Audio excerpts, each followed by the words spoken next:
When David comes here, he's the first one to take all of these tribes and turn them into one. So he has to figure out a new place for his capital city. I mean, when you read the word Zion, we know that there is a heavenly Zion, the firstborn of the Spirit, but also there is an earthly Zion. And the earthly Zion was the city of David, Zion. This is where the government of David was. So what happened? David had ruled in a place called Hebron, for 7 years, and then he moved up for strategic reasons. Of course, first of all, God, because this was to become Jerusalem.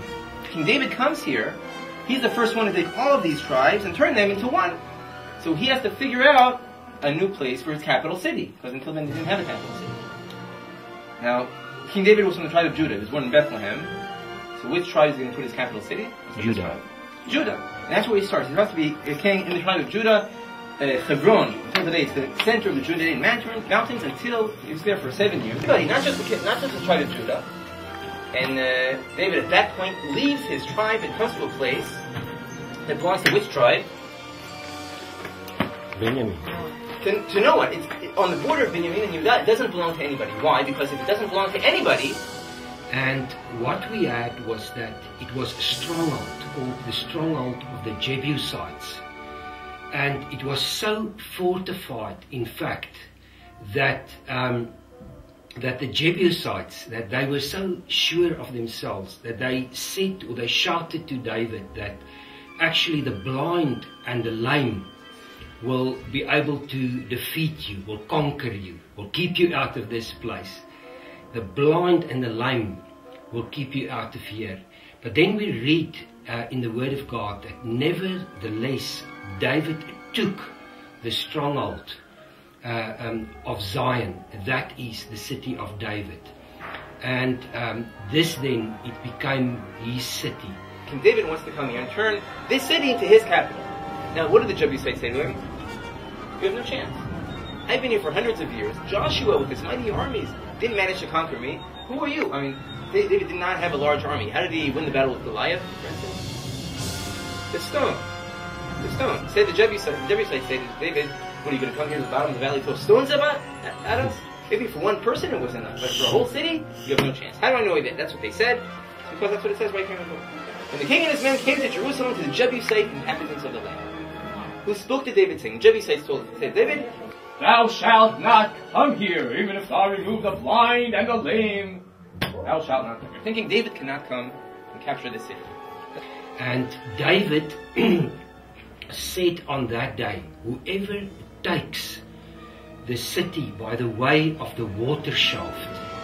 Now, the water shaft was actually the shaft by which the Jebusites then would bring their water into the city, into the Jebusite stronghold. And what we had is that we had a spring called the Gihon, which was the fresh water supply to the city of David. And this spring fed the water which was taken up into the city through a water shaft or a pipe. In Hebrew the word is tzinor. And then it would be taken up vertically for quite a long way, and then it would be taken up further into the city itself. And that tzinor, or that pipe, is where the mighty men of David, the mighty warriors on whom the Spirit of God was, how they actually took the city to come in here. Something really amazing is the fact that the water of this ancient spring is still running today after thousands of years. Actually, in 1996, Israel celebrated the 3000th anniversary of the city of David. And just think of it, that after all this 3,000 years, this water is still running today. 1996 was a very, very prophetic year. There were 2 complete lunar eclipses in that year. It was also the year in which there was the Western Wall tunnel, the small war, the conflict that broke out over the opening of the exit of the Western Wall tunnel. And also one of the votes in the United Nations that Jerusalem is the illegitimate capital of the Jewish people, and where we see these things developing, what we have in Zechariah 12, that all the nations will come in battle against Jerusalem. And we know that God will then fight for the Jewish people, God will fight for the Israelis, and that through this battle then their eyes would be open, they will look on the one that they have pierced. But so the origin of this city, which became the governmental seat of David, origin, it was a Jebusite stronghold, very, very fortified, to such an extent,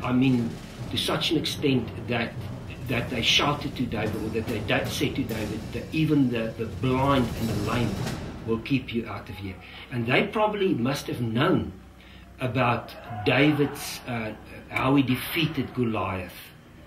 And it must have been known at that time, because that happened. And yet, in spite of that, they said, okay, you defeated Goliath, but you definitely will not come into this stronghold.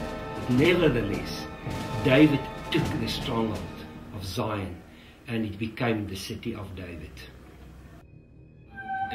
David, his mighty men then, they took the ancient city of David by way of the water shaft, by way of the pipe, and so they came into the city. So the spring of Gihon, that was the fresh water supply to the city of David, and they would hoist it up, the shaft which Warren rediscovered in 1867. Amazing the date actually, because 1967, 100 years later, the Six-Day War took place, which actually liberated this part of the city. And very prophetic, because East Jerusalem, before the Six-Day War, was in the hands of the Arabs. It was in the hands of Jordan and of Islam. And then the amazing events of the Six-Day War took place. And so the Israeli soldiers actually, they took the old city during the Six-Day War. And so what happened was that this whole area then came to be part of Jerusalem under Jewish authority. Anyway, that's what he says in his book. He holds the candle in his mouth, pats everyone, and pedaling around, crawling, making sure everything is above the water. After 9 meters, after crawling through the mountain, feels air coming from above.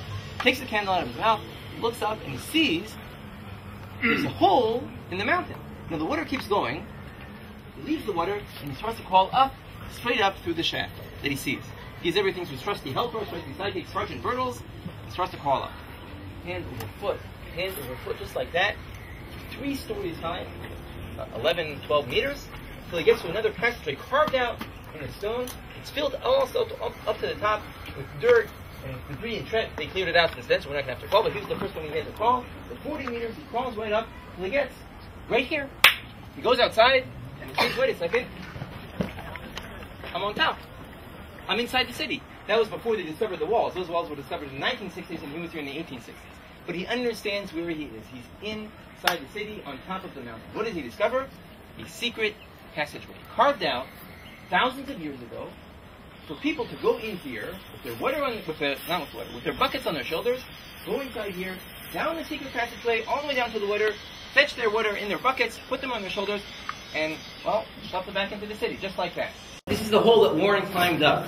What does he imagine? He imagined the ancient Jerusalemites, thousands of years ago, coming down right here with their buckets on their shoulders, after the car built this out, coming down to this hole, putting their buckets into this hole, filling them with water, putting them on their shoulders, and going back up into the city.